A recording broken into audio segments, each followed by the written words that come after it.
Hey guys, it's Kevin with MixCoach again, here for episode number 5 of the MixCoach Minute, brought to you by MixCoach Member. Come check it out, get some good training there. Today's question is from Douglas Williams. He says, how do you make the best use of stereo widening tools? Let me tell you what I'm doing today, and then I'll tell you why I'm telling you this way. I'm working on a new product today.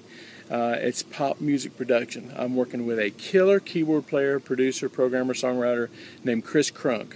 One of the coolest names in existence. Anyway, some of you members may know Chris from the Delete You song that we mixed a few months ago.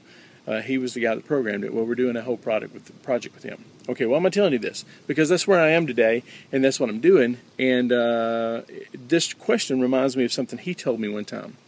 Your question was, how do you make the best use of stereo widening tools?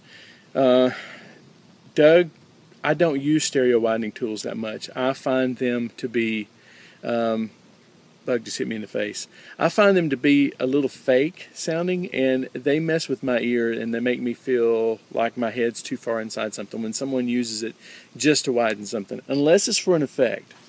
The only times I have used the stereo widening tools, I have regretted it. Not so late that I couldn't do something about it, but I regretted it a little bit because it just made things sound like I didn't want them to sound. I'll tell you how I used it one time. I used it on a stereo reverb return because I was trying to get the reverb out of the center where the vocal and everything else was. I was trying to clear out the center a little bit, and the client ended up coming back and saying there's too much reverb, there's too much reverb. Well, there was not too much reverb, it was just too wide, and it was bringing too much attention to it. So I had to take it off of that song and every other song I tried it on. But the reason I mentioned Chris was, Chris uses it for pads. When he has a pad that he's trying to get out of the center, something for an effect or something, he will use it for that. So Chris uses it for pads. I have used it on stereo returns, and I've used it on the whole mix before. To me, it makes the mix sound a little thin, and I know that you're probably asking for ways that I do it, but I wanted to answer this question too, Douglas, because I don't do it.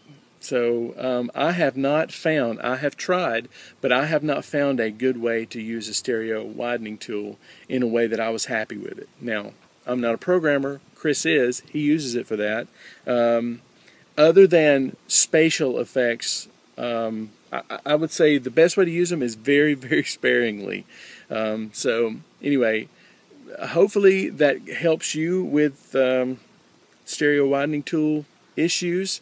But I wanted to go ahead and answer this too, because these are, like I said, these are my opinions, and they're not industry accepted opinions. I think some people might use them diplomatically, but I think if you use them subtly on things that you're trying to bring attention to, then that's the way to use it. Okay? So Douglas, I hope that helps, and I hope you guys will come by and check out MixCoach Member when you get a chance. Okay? See you tomorrow. Bye.